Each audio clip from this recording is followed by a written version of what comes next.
everybody. Too fucking cheerful, man. Yeah, you are. What's up with you? I just fucking hate being proved right, you know? Happens far too often. I mean, don't get me wrong, I'm not infallible by any means. And I certainly don't know everything, and I'm happy to be proven wrong, as you've said before. But I haven't been wrong in a prediction for some time, not big ones. The last time I was wrong was I did predict that Brexit probably wouldn't happen. And it did. It took a long time, but I was wrong about that. Side note on Brexit. A very quick side note. And sorry to Yeah. interrupt. That all still feels very criminal to me. It's irrelevant. It's not really made much difference to anyone, I don't think. I think it will. Some of the import tariffs and whatnot are starting to change. Possibly.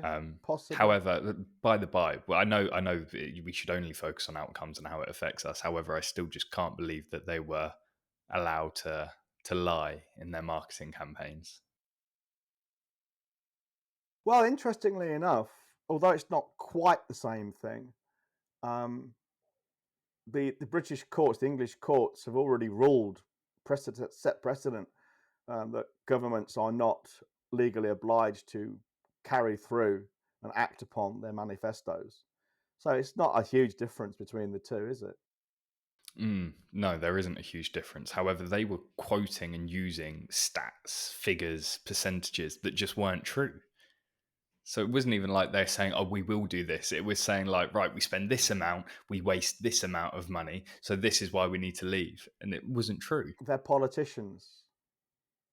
What do you expect? Yeah, I'm not surprised here, John. I'm more baffled that it's just been like everyone held their hands up and went, fair enough.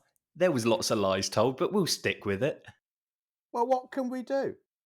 Show some humility and be like, But what it's difference too will late that now. make? I mean, don't get me wrong. I'm not arguing with you. I'm just surprised. Anyone's surprised that they were lying? You must have heard the joke? How do you know when a politician's lying? His lips are moving. I have heard that. Yeah. Anyway, predictions. Do you remember? Probably 6 months to a year into COVID, when everyone was staying at home, no one was going abroad. People were not spending so much money. You weren't even going down the pub, you know. A good example of a knock-on effect of that is my car is 3 years older and I've not even done 17,000 miles in it yet. You know, it's still virtually a brand new car after 3 years because we just didn't. That's crazy. Yeah. So what happened was in the construction industry and probably some other industries too, but we noticed it because we at the time were working mostly with construction guys, both domestic and commercial, and the market went bananas. Do you remember? Yeah, it went nuts. We then not so much fell out of favour. Well, we did fall out of favour, not because of anything we'd done wrong, but they perceived we don't need you anymore because we can get all the work we want. Oh, and to be fair to us, John, we were honourable, and we were taking lots of calls at that time. And the problems they were having were more around HR and staff. And we were like, look, we can help fix that indirectly, and we're through our methods with raising prices, how we structure offers, etc. But everyone was like, that sounds great. However, I've got 12 months booked in now, so I won't see any effects for 13 months away. And we're like, well, yeah, we kind of don't want to work with you then, because if it's just going to be dull. Coming on to that, so what happened was they got loads of work on, and this is especially true for commercial. What happened was these construction guys, they were just flooded with work, and they just took on as much work as they possibly could without paying too much attention to how profitable this work was, which is the old fucking mistake people make all the time. You know, it's almost like cash. They see all this fucking cash coming in and think, well, in all that gross, there must be some net somewhere. Well, now they're finding, you know, maybe 2 years on now, I guess, or 18 months on, however long it is. Now they're finding, and I've been speaking to a guy, an expert on this, who works in this area. He's one of my old clients, and we're really good mates, and we've been talking about this. I can say his name is Ant Manson. I mean, there's no confidentiality there. Ant's a So good guy. if you know Ant Manson, you know the guy knows what he's talking about. And he knows what he's talking about in some areas because of what I've taught him. When it comes to QS and the specifics of industries, that's on him. But the stuff about the pricing and things and how you deal with clients, that comes from me. But anyway, that's by the by. Ant is an expert in his own right. So it's not me just making this up or talking to some random twonk in the street. So what's happened was what I predicted. All right, they've got their order books full of what is often shitty work. So it's not very profitable anyway. And on top of that, they've got retentions. And never mind main contract discount, which they've already given, but they've got retentions. Well, these retentions are now biting.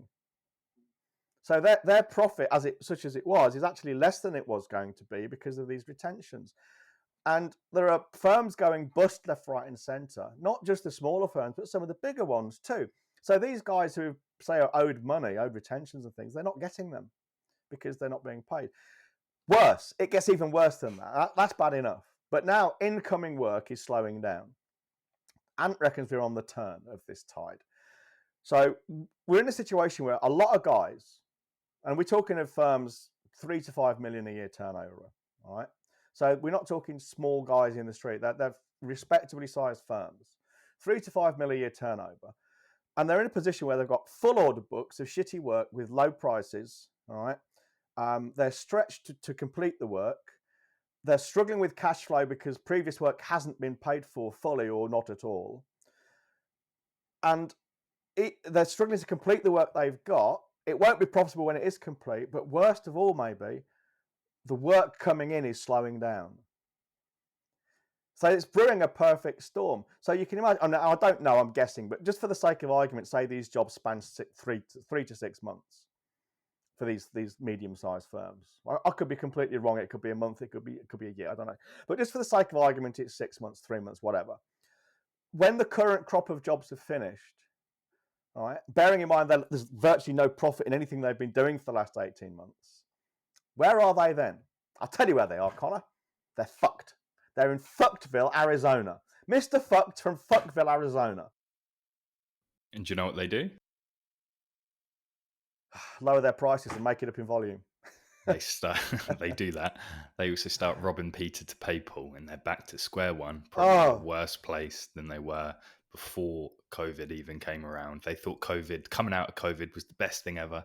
The amount of new 21 plate cars I've seen on the road driven by geezers in scruffy uniforms, fucking brick dust all over them, is remarkable. The amount of geezers I've seen down the boozers, new gear, new tattoo sleeves. Oh, your business has been fantastic this year. And the amount of them that I predict will have to be returning that car, selling that house in just a year's scraping time. the tattoo off. Yeah, embarrassed. is gonna be alarming. I'll give you a few other scenarios which I guarantee are happening. Some of it objectively I know is true because I've read the reports and things. The other I'm just predicting, and I know will be right. The people who spent their VAT and tax because they needed the cash, and it's shit, we need this money right now, we'll somehow fill that pot later. That happens all the time. I've done it myself in the past. You know, I've done it myself not with the VAT. I've never done that with the VAT because I'm not completely stupid. But there have been times early on, probably 12, 15 years ago, when I've bit into my savings for the tax on a gamble, and it's always paid off. But it's a stupid thing to do. Really, you want to put that tax in a pot and pretend it isn't yours because it ain't. Whether you think it should be or not is another matter. The fact is, the law says otherwise. That's happening. I know that's happening. In fact, I think Kevin mentioned it as well, the accountant. But I'll tell you what else is happening, and this is objectively true because I've been reading about it. Can you spell bounce back loans? They have to be repaid. And they're supposed to start repaying them. I think I mentioned this yesterday, 12 months after the loan was made. Well, some people didn't get them until later on, but some people got these bounce back loans, spent them on these cars you're mentioning and maybe sleeves and holidays and things. And now they've got to be paid back. So not only have they got shitty work with low prices and no profit and retentions, but they've also got these loans to repay. And the government is going after people who are not repaying these loans. Their companies are being wound up. They're being disbarred from being directors. This is a perfect storm brewing. Now, the worst of this, and this is another prediction, again, I could be wrong. I haven't been wrong so far, but hey, I'm okay with that. I could be wrong. Here's what I predict is going to happen. At the same time as this tide is turning, right? And construction guys, please listen to this. Okay, the usual argument I get is, yeah, but John, you're not in construction. I know I'm not. I don't have to be. Okay, it's just mathematics. It's just common sense. Never mind mathematics, it's fucking common sense. Here's what's going to happen, I suspect. We're on the turn of that tide. So you've got books full of shitty work, no profit from previous work, and no profit in the books work you have got. And the work that's coming in is slowing down. That will make you more desperate and more likely to work at a discount for any future work that comes in. That's the first thing. Second thing is, there is not going to be as much work coming in, and your costs are still rising because of cost of living. Third thing is, there's going to be, as I mentioned yesterday, I think it was, probably a 2 to 3 month honeymoon period with Sunak as people think, thank God we've got someone who knows what he's doing. Things will be okay. No, they won't. People will think they are, and so we'll see some stability. And maybe you'll see an uptick in work coming, and you think, great, Sunak's fixed it. He's not. There'll be a massive housing correction in the next 18 months to 2 years. Cost of living is still going up. The global economy is tanking. And what's going to happen is, when people start to realise, shit, Sunak hasn't made much difference. It's just nibbled around the edges. You know, lifelines for people, great. But fundamentally, it's not done anything. When people start to grok that and really think, fucking hell, we're in the shit, that's exactly when this tide we're seeing turning now will turn into a fucking race. Okay, and you'll get swept away with it because you'll be utterly fucked. It is a perfect storm. Mark my words. Absolutely. And to build on top of that, the stock market is crashing. More good news. And it's the stock market is crashing at an alarming rate. It really is alarming. It's crashed, I think, up to 25% in particular sectors. The reason that is so scary for you guys in construction in particular is typically there's a 12 to 24 month lag time until that starts affecting house prices. And it will happen. It happens every single time, as little as a year, no longer than 2 years, typically 18, 16 months. When this does happen and people see their house values go down and they see their mortgages go up, they're not going to be thinking about building that conservatory. They're not going to be thinking about rewiring their house, installing that new heating, getting that extension, painting the walls. They will do no kitchens, no bathrooms. They won't be doing any of that because they will be thinking, why will I invest all of this money when it won't even raise the value of my house back to what it was? They will just sit on that cash, add in the cost of living expense that goes on top of that. They don't even have the money to spend it. You are the last place they will spend money, the absolute last place they will spend their hard-earned cash. They'd rather sit on it and have a mouldy bathroom and a shit kitchen than do their gaffs up. I would too, to be fair. Absolutely. You don't go out to buy a new suit when you need to buy a meal, you know? It's ridiculous. So guys, you construction guys, you know, please listen to me here. I don't have to be in construction to know this is going to happen. And you can ignore me all you like. All right, it won't change the facts. More to the point, you can also get on LinkedIn and start these fucking endless threads about how you've not been paid. And you can all engage in this soggy biscuit circle jerk of misery and despair and just say, that's just the way it is. We have no choice. It is the way it is, but you do have a choice. You know, like I said the other day, this is like a clown car. They're all fighting for control of the wheel. But the thing is, the secret is, you don't have to be a fucking passenger. You can get off the clown car if you want to. No one's making you do this. People say we have no choice. This is the business we're in, we have no choice. Well, yes, it is. Just for the sake of argument, let's say you can't raise your prices, you can't turn around shitty work, you can't actually take control of the negotiation process. Let's pretend that's true. You still have the choice, because you could go and get a job at McDonald's. You could go and get a job at Tesco. You could go into commercial if you're in domestic, or you could go into domestic if you're in commercial. You could start a fucking print shop in the high street. You know, you could start a greengrocers. You could become a freelance fucking copywriter. You do have the choice. You could go on the dole. You do have the choice. What you mean is, you have no choice because I want things to be this way, and things, if I choose anything else, they'll be different. Well, boo fucking who? Grow up. That's the way of the world, man. You make your choices. You pay the consequences. And you don't have you can tell people to shove their retentions up their arsehole. You can say no to discounts. You can get paid up front. You can get put on retainer. These are all things that we've been told repeatedly is not possible. It's fucking easy. We've got one of our guys. He's on our elite group. He's got a fairly big construction firm. What is he? About 3 to 5 mil, isn't he? I'd imagine. Don't say his name, but I think he is, isn't it? Something like that. Not He'll far be off. about that kind of size. Yeah. Not far off. He on one job he did recently. He was paid 40k at the beginning of every month in advance, and if he didn't get paid, he didn't do the work. So he was paid up front as a retainer first. Second is he doesn't do main contractor discount. I think he's had one person turn him down for that. Other than that, he's done. Last time I spoke to him, he'd done 5 or 6 jobs with no 5% MCD, meaning that lost job was nothing because there'd be no profit in it anyway. Third thing he doesn't do retentions either. He just says no. Remember that word? No. And they go, okay. What he actually said was their responses are hilarious. They go, they don't know how to respond because no one's ever said fucking no before. And they go, I'll have to speak to someone. And they come back half an hour later saying, that's fine. And so please don't tell us, oh, you don't understand the industry, John. It can't be done. We're doing it with our guys. We're doing it every day. It happens. It's like telling me this. Oh no, the sun didn't rise this morning. Okay, all right. Then what's that big glowy thing in the sky? Please, fuck's sake, guys. I suppose we can consider this episode an announcement to the construction industry. We're back. You've had your fun, and now times are shit. We're back. We're here to save you, like we did in COVID. Kept many of your heads above water. Things are going to get shit again. We are here to help you once more. You're welcome. Yeah, we love you guys.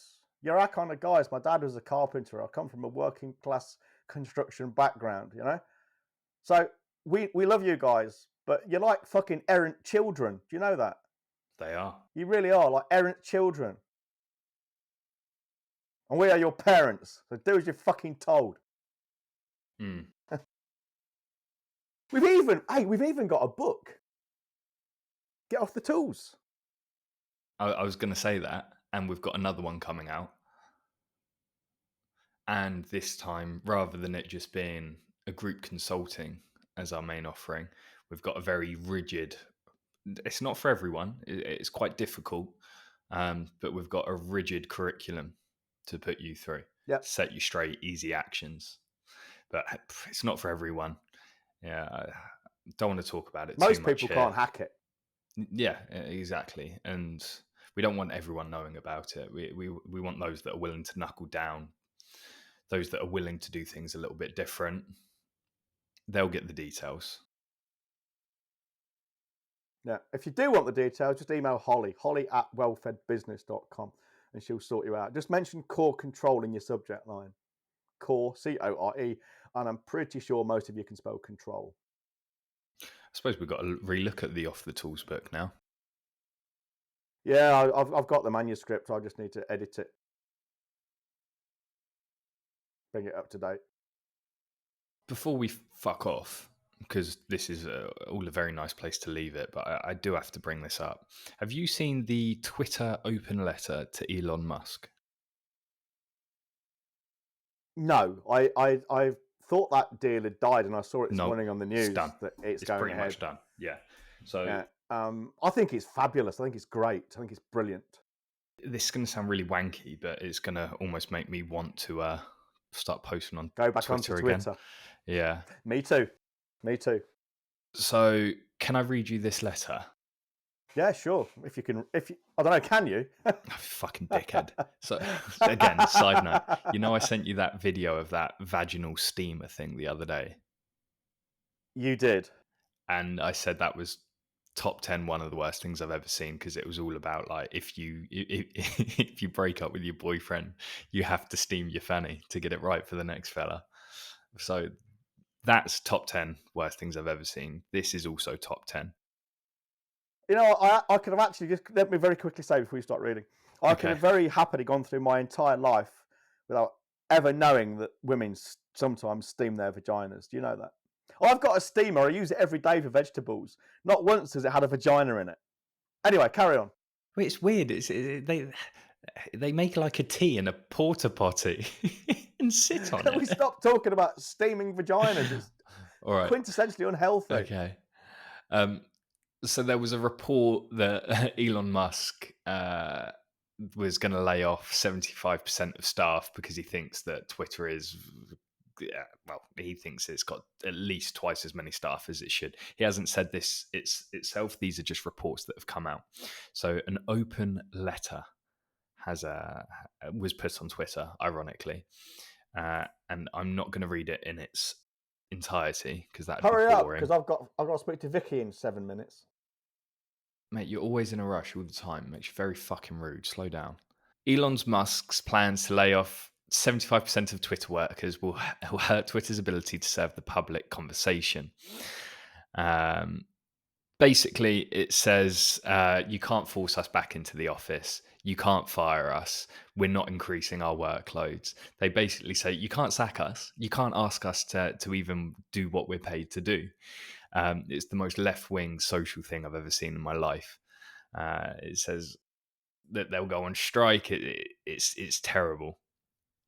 Terrible. They want respect, safety, protection, and dignity. I've got one question for these people. All these things they're telling Elon Musk he cannot do, bearing in mind he owns the company. If he wanted to, and I wouldn't put him past him to do this because he's a very, very wealthy man, he could just close it down. He could. Then what are you going to do? Uh-huh. Then what are you going to do? Uh-huh.